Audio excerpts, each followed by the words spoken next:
आज आपण मऊसूत दाणेदार आणि तोंडात टाकताच विरघळणारा कमी तुपामध्ये चविष्ट असा मुगडा हलवा बनवणार आहे। तर बघा, हा हलवा खूप छान झाला आहे, रंग मस्त आला आहे आणि चवीला सुद्धा खूप छान झालेला आहे। तर तुम्ही कुठल्याही प्रसादासाठी हा पदार्थ बनवू शकता, गोडाचा आहे तर, आणि ताटामध्ये वाढण्यासाठी साईड डिश म्हणून पण बनवू शकता। मी हा हनुमान जयंतीसाठी प्रसाद बनवलेला आहे। सगळ्यात पहिलं आपल्याला 1 वाटी मूग डाळ घ्यायची आणि ही मध्यम आचेवर खमंग अशी भाजून घ्यायची।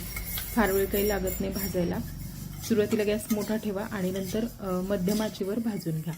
तर बघा, मस्त अशी डाळ आपली भाजून झाली आहे। आता ही डाळ एका ताटामध्ये काढून थंड करायची, तोपर्यंत आपण साखरेचं सिरप बनवूयात। तर इथे मी 1.5 ग्लास पाणी घेतले, ह्यात आपल्याला 1 वाटी साखर घ्यायची। 1 वाटी मूग डाळीसाठी 1 वाटी साखर वापरलेली आहे।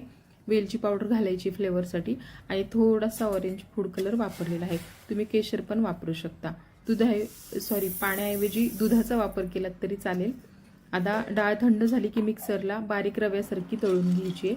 4 मोठे चमचे तूप घेतले। तूप गरम झालं की ह्यात आवडीप्रमाणे ड्रायफ्रूट घालायचे आणि 1 मिनिटभर परतवून घ्यायचे। खूप जास्त करपवायचे नाही, हलकेसे हे तुपामध्ये भाजून घ्यायचे आणि लगेच प्लेटमध्ये काढून घ्यायचे। रवा 2 चमचे घेतलेला आहे आणि 2 चमचे बेसन घेतलेला आहे। रवा आणि बेसनाने हलव्याला टेस्ट खूप छान येतो, त्यामुळे नक्की घाला।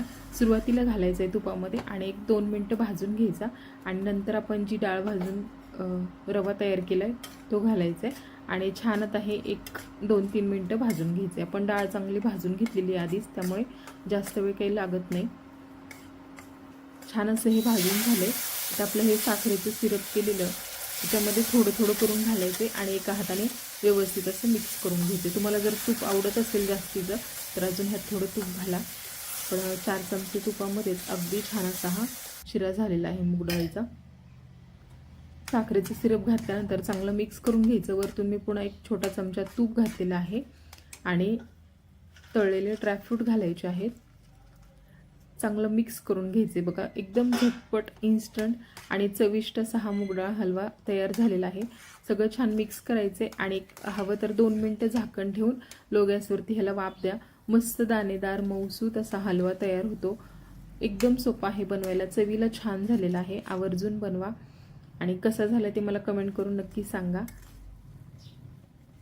व्हिडिओला लाईक आणि चॅनलला नवीन असाल तर सबस्क्राईब नक्की करा। रेसिपी संपूर्ण पाहिल्याबद्दल खूप खूप धन्यवाद।